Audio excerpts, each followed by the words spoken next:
Hello aspirants, and welcome back to our polity series. Today, we're diving deep into Part 4 of the Constitution, the Directive Principles of State Policy, or DPSP. This is a crucial topic for prelims and mains, so let's get straight to it. What are DPSPs? Think of them as the moral compass of the state, guiding it to establish a social and economic democracy. Unlike fundamental rights, they are non-justiciable, meaning you can't go to court to enforce them. However, they are fundamental in the governance of the country. We borrowed this concept primarily from the Irish Constitution, initially in the Shampakam Doriragan case of 1951. The Supreme Court held that fundamental rights would prevail over DPSPs. This led to the very first constitutional amendment, but the relationship has evolved, as we will say. Let's quickly go through the key articles.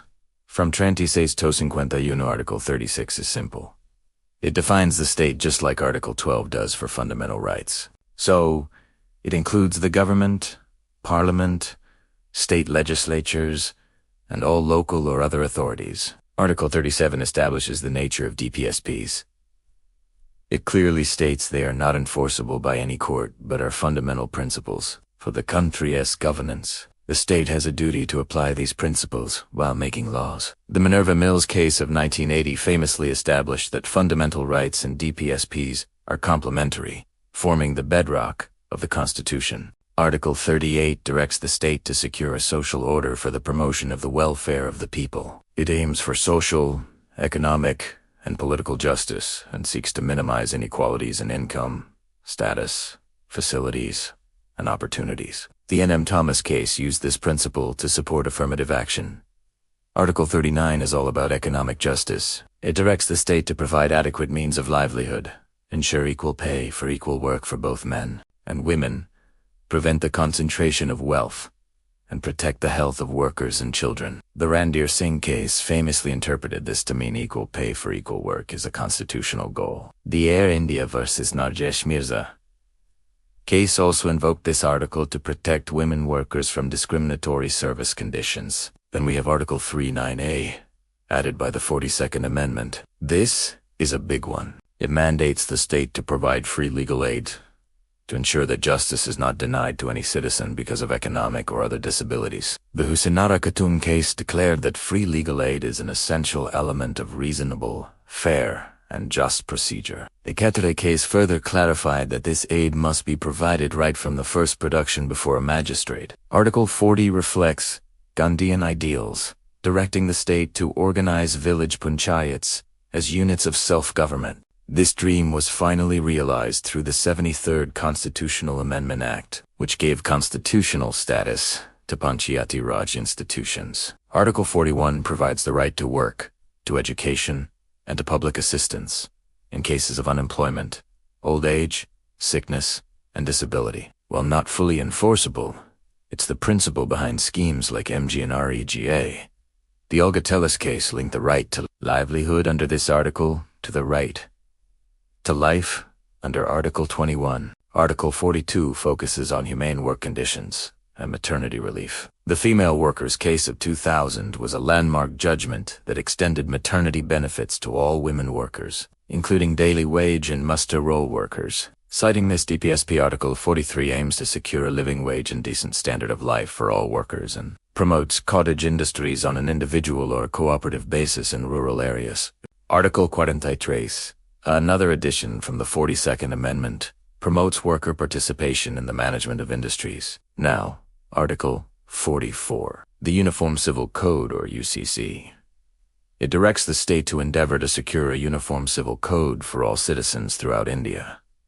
This has been a topic of intense debate. The Shabano case in 1985 highlighted the need for a use, and the Sarla Mudgal case in 1995 gave a strong push for its implementation. Article 45 originally dealt with education for children up to 14 years. After the 86th Amendment, it was changed. It now directs the state to provide early childhood care and education for all children until they complete the age of 6. The Onni Krishnan case was a precursor, establishing the right to education, which later became a fundamental right under Article 21A. Article 46 is about protecting the educational and economic interests of scheduled castes. scheduled tribes, and other weaker sections of society and protecting them from social injustice and all forms of exploitation. The landmark Indrasani case, which dealt with reservations, linked the policy of reservation to the goals set out in this DPSP. Article 47 mandates the state to raise the level of nutrition and the standard of living and to improve public health. It also directs the prohibition of intoxicating drinks and drugs injurious to health. The state of Bombay versus FM Balsara case upheld state laws on prohibition based on this article. Article 48 focuses on organizing agriculture and animal husbandry on modern and scientific lines. Importantly, prohibiting the slaughter of cows, calves, and other milk and draft cattle. The Mad Hanif Qureshi case upheld the constitutional validity of cow slaughter ban laws. Article 48, also added by the 42nd Amendment, directs the state to protect and improve the environment and to safeguard the forests and wildlife. The numerous MC Mehta cases and the Godavarman case have massively expanded India's environmental jurisprudence, often drawing strength from this article. Article 49 is straightforward. It's the state's obligation to protect every monument, place, or object of artistic or historic importance, declared to be of national importance. Article 50 is a cornerstone of our democracy. It directs the state to take steps to separate the judiciary from the executive and the public services of the state.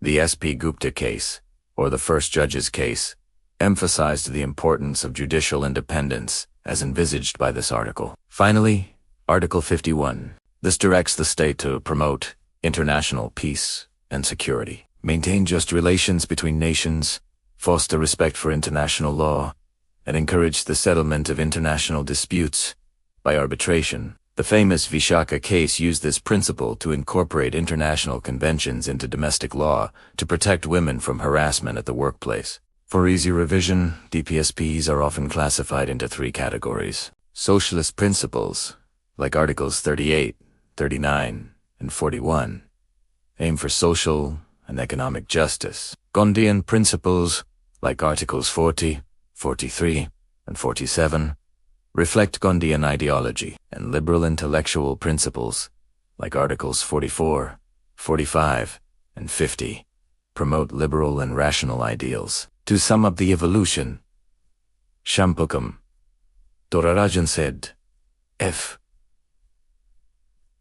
are superior. Then, the Kesavananda Bharati case said the harmony between FRS and DPSPs is part of the basic structure. Finally, Minerva Mills established that FRS and DPSPs are 2 wheels of the same chariot, creating a balance. So, DPSPs are not just pious declarations. They are the soul of the Constitution, guiding lawmakers and judges to build a true welfare state. They have been the source of countless laws and landmark judgments. That's a wrap on our quick tour of the Directive Principles of State Policy. I hope this was helpful for your exam preparation. Don't forget to like, share this video with your fellow aspirants, and subscribe for more UPSI-focused content. See you in the next one.